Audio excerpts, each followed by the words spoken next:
Tamara, you're continuing to chase the story about the shooting and murder of Officer Melvin Santiago in Jersey City. As the city still mourns this fallen hero, you chased down the cop killer's widow. What do you got?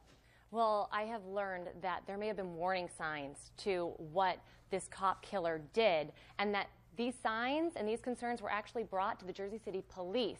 I called up the cop killer's wife, Angelique Campbell. She had gone to the police department and filed 3 different reports telling the police that she was concerned about his drug use as well as his erratic behavior that had become so alarming that she thought he was a threat to not only himself but to others. I reached out to so many people, family, friends that loved him, and my exact words was, I know he's a grown man, but you guys got to help me save him, save his life.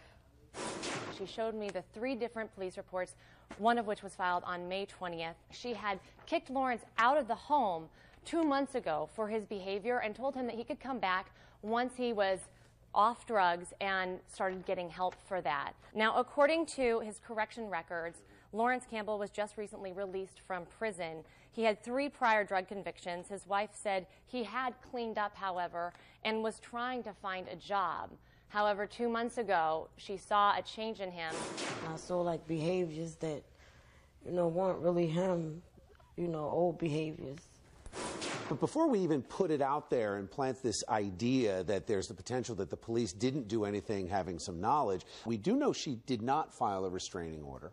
And did she call the police after she got a text from this guy that she says she knew was dangerous? That night that this officer was killed in cold blood, that he said to her in a text, I might snap or I'm going to snap. Did she take any action?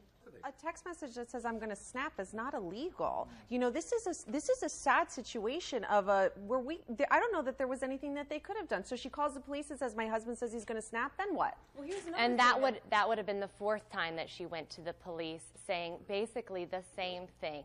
That's one, you can have somebody involuntarily committed, and in that case, you have to tell the police they are in immediate danger. The police have to witness that, and then they can hold them for a brief period of time. The other thing you could do is say that they have drugs now, and you could call the police and they could hold them for that. Above and beyond that, I think someone may be dangerous. The police can't do anything with that. But I'm going off the history that we've just talked about. I mean, she filed complaints before. So at the point where somebody that you thought enough to file a complaint about, or maybe not a complaint, but a question to the police, and then not take action when the person says in a text, I'm going to snap. If she called and the police went and picked somebody up who hadn't done anything, held them, we may be sitting here having the discussion about someone being harassed by the police. Right. So it's very easy to have the discussion after you know the outcome. It's just a tragedy. And that 23-year-old cop, though, might still be alive today. Possible. I followed up to get law enforcement's perspective on this situation and reached out to former NYPD Sergeant Joe Jaclone. Well, what happens is, unfortunately, during a tragic event like this, and it's tragic for both families, the police department's going to look at their procedures and see what they could have done, and everybody else have to, pitch in. Unfortunately, these incidents are the ones that create new policies and procedures. For more on this, tweet me at Chasing Tamara and watch us on Chasing New Jersey.